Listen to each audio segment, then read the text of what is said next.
Nobody wanted her. The shelter called her unadoptable. Then, Mia walked in. They said she was broken. That was the word they used. Not aggressive, not sick, not dangerous. Broken. For 14 months, a brown tabby cat with the most impossibly green eyes you've ever seen sat in the back corner of a Tennessee shelter, and not a single person chose her. Families walked past, kids pressed their faces against the glass, pointed at other cats, and moved on. Volunteers stopped trying to hold her after a while. Even the staff, people who genuinely loved every animal in that building, had quietly accepted that Scout was just going to be there forever. Her name was Scout, and every week the shelter updated her file with the same note: not suitable for adoption, highly fearful, no human contact tolerated. What nobody wrote down, what nobody bothered to notice, was that Scout watched every single person who walked through that door. She didn't hide, she didn't hiss, she just watched, with those wide, unblinking green eyes that seemed almost too large for her small striped face, like she was running some quiet, private calculation, like she already knew most people weren't what she was looking for. 14 months. Over 200 families, 0 adoptions. And then Mia walked in on a Tuesday afternoon with absolutely no plan to adopt a cat. Mia was 31, newly single, and had just moved into a one-bedroom apartment in Nashville that felt about 3 sizes too quiet. Her sister dragged her to the shelter under the pretense of just looking. Just looking. Sure. They walked the rows together.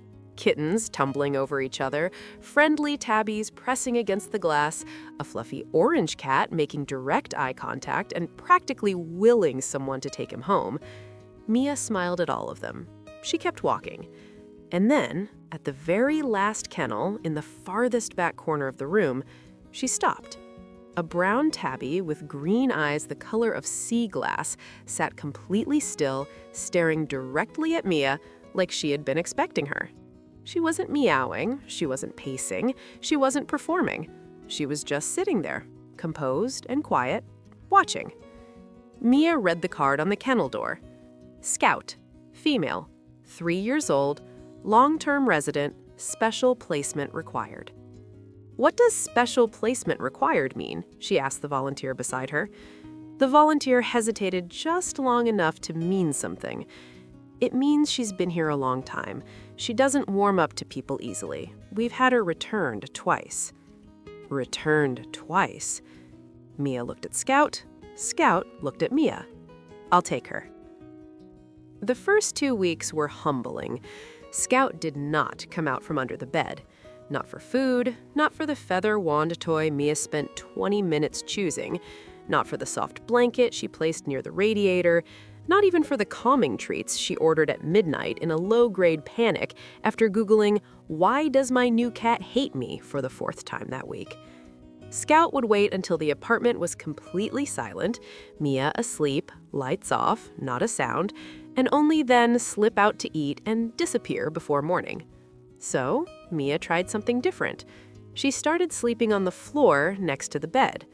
Not to grab Scout or force anything, not to speed up a timeline that wasn't hers to control, just to be close, just to let Scout hear her breathing night after night in every kind of silence, and slowly learn that nothing bad ever came from that sound, that it was just Mia, that Mia stayed.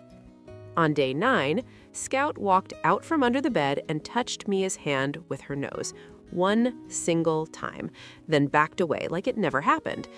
Mia stayed on that floor and cried quietly in the dark. She is not the least bit ashamed of that. Now, if you've made it this far and you're still not subscribed, I want to be straight with you. Hit that subscribe button right now. This channel exists for exactly these stories, and what happens with Scout over the next few weeks is the whole reason we do this. You don't want to miss it. By week 6, something shifted. Scout stopped living under the bed. She started appearing on the edge of it instead, then the foot of it. Then one morning, Mia opened her eyes and Scout was 6 inches from her face, completely still, completely calm, staring at her with those sea glass eyes, like this had always been the arrangement, and Mia was simply the last to figure it out. Mia didn't move, didn't reach out, didn't say a word. Scout placed one small paw on Mia's shoulder and held it there. That was the whole moment. Small and quiet and completely unremarkable to anyone who wasn't there. And it was everything. Here is what nobody tells you about fearful cats, the ones with the difficult notes on their kennel cards, the ones who get returned and relabeled and moved to the back of the room. They are not broken. They are selective. Scout had spent 14 months in that shelter not because something was wrong with her, but because she was waiting for something specific, someone who could sit in silence without needing to fill it, someone who wouldn't take the distance personally, someone who, maybe without realizing it, needed her back just as much as she needed them. She found that in Mia. And Mia found something she hadn't known she was missing. That particular quiet that only comes when something small and warm finally decides you are safe enough to stay near. Scout is not a lap cat. She doesn't cuddle on demand or perform for visitors. Mia's mom came to stay for a whole weekend, and Scout spent every hour watching her from across the room like a tiny, unimpressed security guard. She did not come closer. She was not sorry about it. But every single evening, Scout is sitting by the front door when she hears Mia's key in the lock. Every morning, she positions herself on the bathroom counter and watches Mia get ready, not asking for anything, not making a sound, just keeping track, just making sure. And some nights, in the quietest part of the dark, Mia wakes up to the softest purring and finds Scout curled perfectly into the space behind her knees, warm and still, like she was always meant to be exactly there. The shelter called her unadoptable.